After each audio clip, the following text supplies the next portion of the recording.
Okay, good evening everyone. Happy lockdown. Still April 2020, and I'm back with another ranking video. A little bit more obscure. It's going to be a real quick one because they haven't released much, so I've even included the live album that they did. So 4 CDs. Wow. For a career that's lasted for 34 years, it's not a lot, but who knows what else was going on other than what we know. Right. So yeah, it's gonna be a quick one. I'm ranking the band Brighton Rock, Canadian band, and they look like the Canadian Duran Duran. Look at that, Simon Le Bon right there, Canadian Simon Le Bon right there. Sorry, Jerry. Yeah, Gerald, Jerry, whatever you want to call yourself. Sorry, man, but you do. Look on the back. Look. Okay, right there in the white. There you go. Canadian Simon Le Bon. Or someone from Duran Duran. Anyway, but there you go. My least favourite album. A lot of people probably disagree. It's their debut album. It came out in 1986. It's got all the classics, but it just doesn't do it for me. I don't know why. It seems underproduced. It seems empty. You know, a lot of songs just don't. Possibly because I heard a lot of these songs live, and they had more of a punch live than they do on the studio album.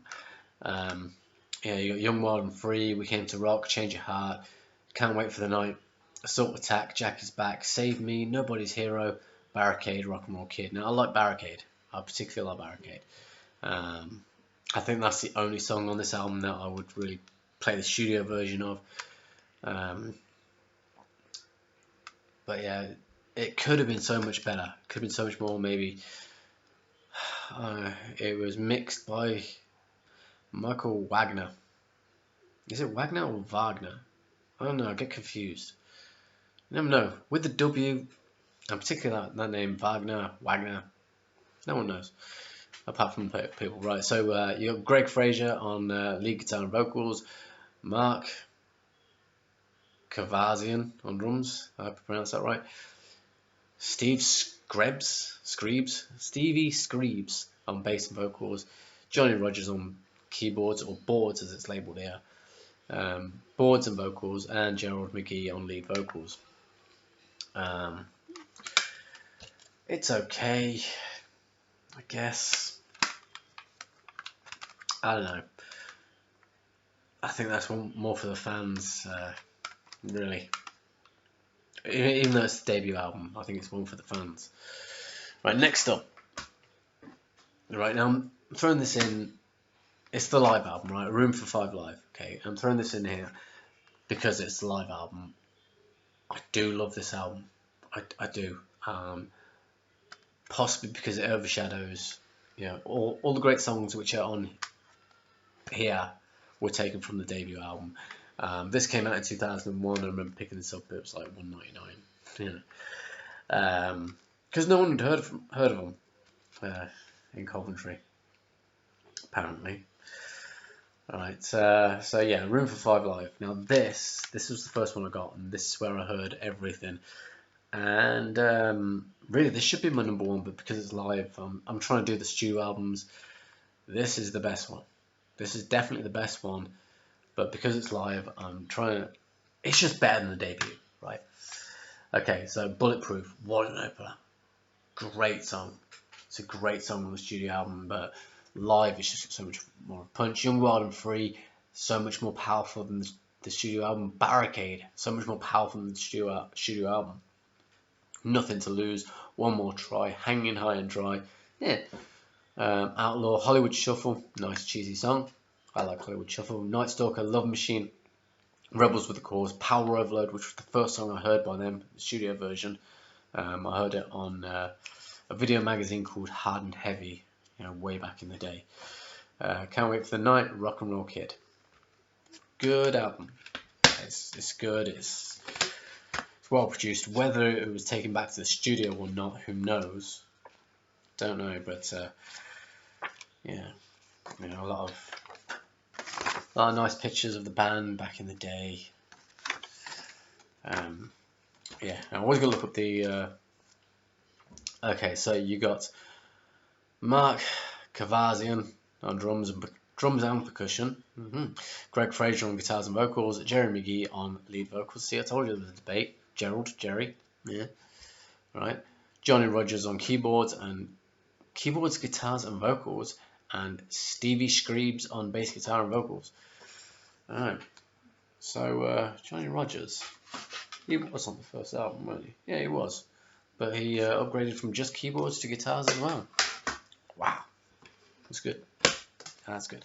Right, next up, my number 2. Now, again, like with a lot of these videos, number 1 and 2, you could just go between, one or the other. It's just sometimes it's just so difficult.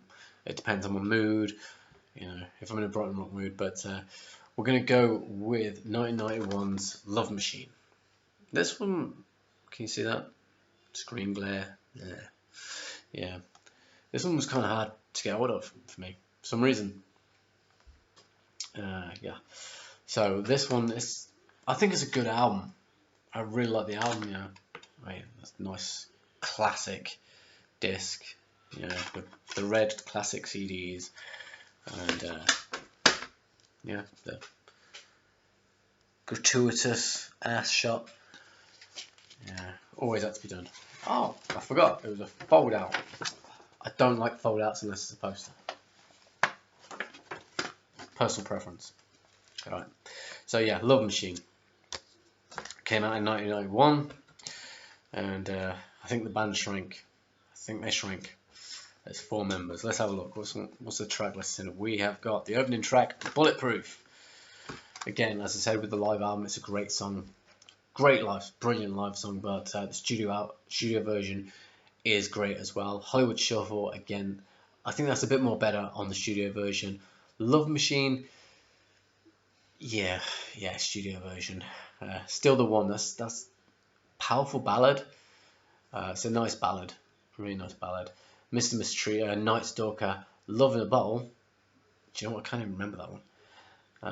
Nothing to Lose, Heart Steel, the classic, Cocaine. That's a great one. And Magic is Back. Not much else to say about this album. It's a good one, right? If you're going to get into Brighton Rock, go with this one and my number 1 pick, which, if you know who Brighton Rock are, you'll know what my number 1 is. So yeah, Love Machine. Right, number 1. Like I said, it wasn't too difficult for this to be my number 1, really. It was the first album I heard, and I have this thing with first albums always the greatest. Doesn't matter how crap it is in everyone else's eyes. It's the first one I heard by this band. This album got me into the band. It is that one. I can't even remember what it's called. Take a Deep Breath. I don't know why I forgot that. And the thing is, I don't understand the artwork, which I'm sure the artwork's changed. This could be a Mandela effect. I'm sure the artwork was different. When I first bought this CD, I'm sure the artwork was different. It was still the same sort of layout, the background and whatnot. That's weird. What's with the alien? I don't remember that at all. Right, so this came out in 1988. Right. There's the band at the time, the 5 members. Hang on, did we check? No, we didn't check the band. We didn't check the band because there was a bit of confusion, weren't there? Right, so yes, it had shrank down. On Love Machine, we're going back to Love Machine for a minute. You got Jerry McGee on vocals, Greg Fraser on guitars and vocals, Mark Kavazian on drums and percussion, and Stevie Screebs on bass and vocals. Right, so yeah, they lost whatever his name was. Can't remember. Kenny Rogers. Was it Kenny Rogers? Johnny Rogers. Who's Kenny Rogers? Who the hell's Kenny Rogers? I don't know. Right, so let's put that back. Right, go on to my number 1 pick, which, as I've just said, Take a Deep Breath. Right, Can't Stop the Earth from Shaking. It's a great song. Outlaw, Hanging High and Dry, One More Try, which is a nice cheesy ballad. Ride the Rainbow, Rebels with a Cause. Again, it does seem a lot cheesy. Power Overload is not cheesy. It's just a good, solid rocker. Who's Fooling Who? Love Slips Away, Shooting for Love, and this, the last track on this album, Unleash the Rage, is a brilliant song. It is a brilliant song. It's one of their best. It's way up with Power Overload and Bulletproof. Love it. It's just it's heavy, and it's full of rage. It seems like it's full of rage. It's just great. As for the band at the time in 1988, I remember that Jerry was on about some Canadian football team, American football, Steers, I think, at the time, because he was having a go at Blackie Lawless. Like, Blackie can talk about the Raiders all he wants. It's all about the Steers, whatever. I don't know. I'm not into sports. I'm into music. Right, so we've got Stevie Screbs on bass and vocals, Mark Kavazian on drums and percussion, Johnny Rogers keyboards and vocals, Gerald McGee on lead vocals, and Greg Fraser on guitar and vocals. So it's been pretty much the same lineup throughout their career. Not bad. They've kept it. You know, one left. They didn't exactly replace the guy, unless they did a Bon Jovi and didn't credit him or her. Who knows? Who knows? But yeah, good album. Definitely start with that one, go on to Love Machine or vice versa, and then go with the rest if you want to get into them. But you know, I'd love to hear what you think. Your ranking of the Brighton Rock albums. Back to my coffee. Enjoy. I'll be back soon with another ranking video. I hope you're enjoying these. If you are, please like and maybe subscribe. Maybe. I don't know whether it's, yeah, you could subscribe if you want. Yeah, like it if you want. I like it if you like it. But anyway, see you soon.